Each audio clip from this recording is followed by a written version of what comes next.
Salmon Lady from the Wyandotte Foundation, here with you today at the wonderful River Grynie.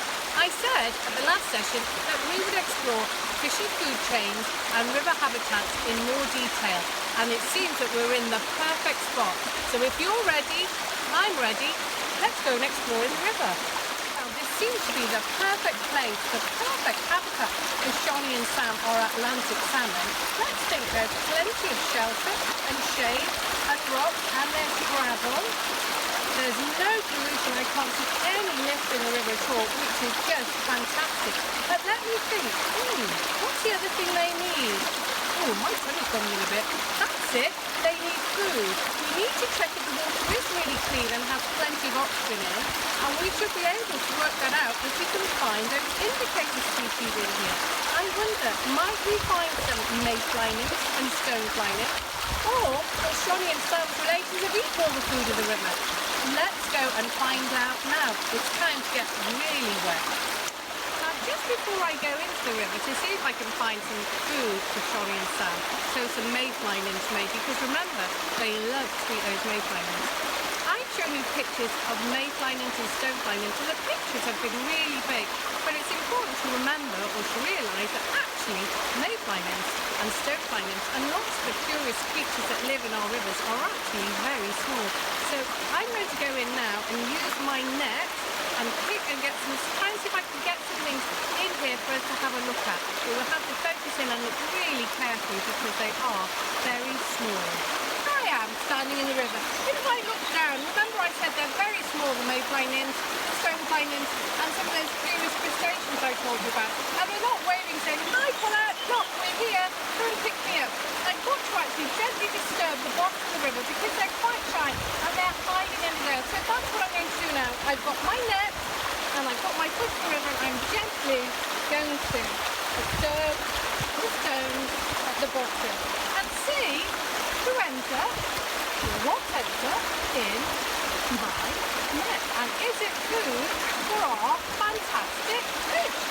And just look at all the different creatures we found in our tray. Plenty of things in there for our Atlantic salmon to eat.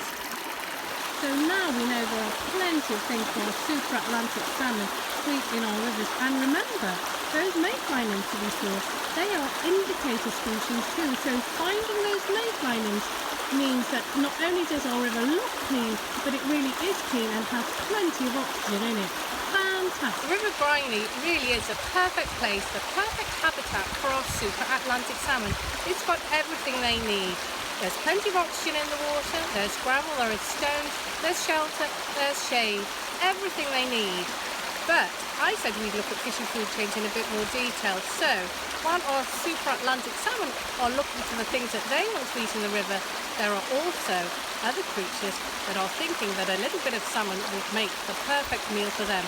So let's explore the fishy food chain in a bit more detail back in my other river.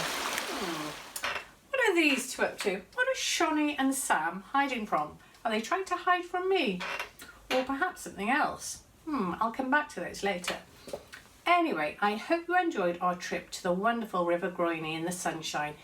As I said before we left there, it really is the most perfect place for our Atlantic salmon.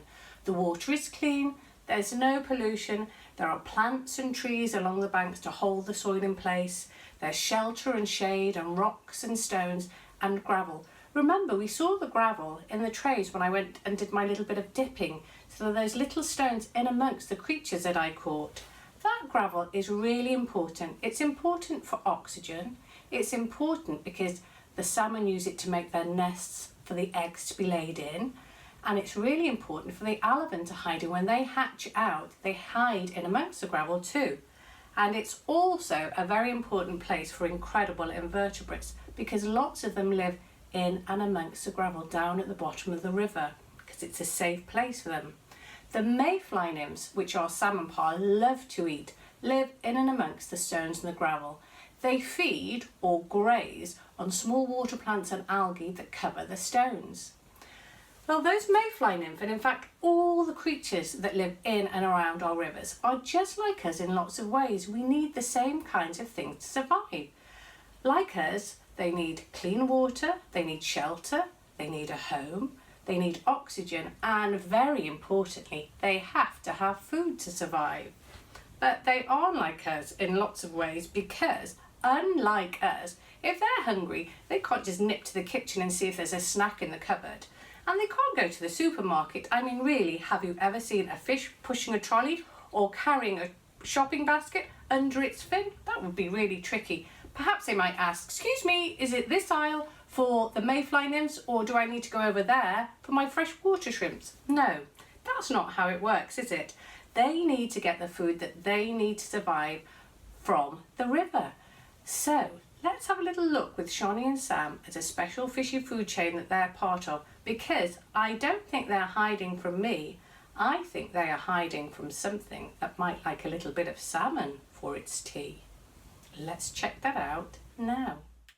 And I'm telling you, I do think they look cute and cuddly. Oh, I'm sorry, you're back. I was just having a bit of a lively discussion with Shani and Sam, because it seems they're not quite as keen on some of our marvellous mammals like our otter, or our beautiful birds like the heron, or even some other fantastic fish like the trout. Because it seems that while Shani and Sam and the salmon are busy looking for mayfly nymphs to eat, that the otter and the heron and the trout are looking for little salmon to eat. So it seems as if we have a little bit of a fishy food chain going on, doesn't it? Because our trout and our heron and our otter are busy looking for the salmon to eat, but our salmon is busy looking for a mayfly to eat, and the mayfly nymph is busy trying to graze in a nice bit of peace and quiet on the stones and in the gravel at the bottom of the river. So it does seem that we have a rather special fishy food chain, which probably looks something like this. So this is kind of what our fishy food chain looks like. We have the otter, who is a predator. A predator is an animal that catches another. So that's what the otter is. It's a predator because it catches fish and also crayfish. And the things that it catches we call its prey. So the otter is a predator and its prey are things like salmon and crayfish. So here are fish, Sam and Shani, but they are also predators because they catch other living things. They catch smaller prey, things like our mayfly nymphs and freshwater shrimps, and water hog lice and diving beetles. They eat lots of things. They catch lots of smaller prey.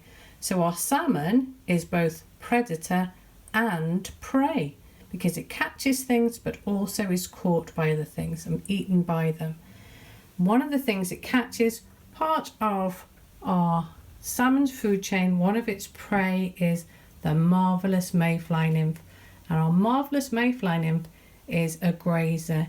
It feeds on those small plants and things like algae that we find on stones and gravel at the bottom of the river. So that is our rather wonderful fishy food chain. That was a very simple example of a fishy food chain. The otter eats the fish eats the mayfly, and the mayfly eats the plants. But everything in our little food chain there is linked to each other. They all depend upon each other. Now in our rivers there are lots of different, very complicated food chains or food webs, but it's always the same. Everything in the food chain or the food web, however big, however complicated, depends on each other. So if one of the living things in a food chain or a food web is affected in a bad way, it can impact on everything else within our rivers, which is why it's so important that we keep them clean and take care of them. Next time, we're going to be finding out about some of the amazing adaptations of the creatures in our rivers and finding out just how they are adapted to try and stay alive so that they don't become something else's meal. So until then, stay safe, have fun, and I'll see you next time.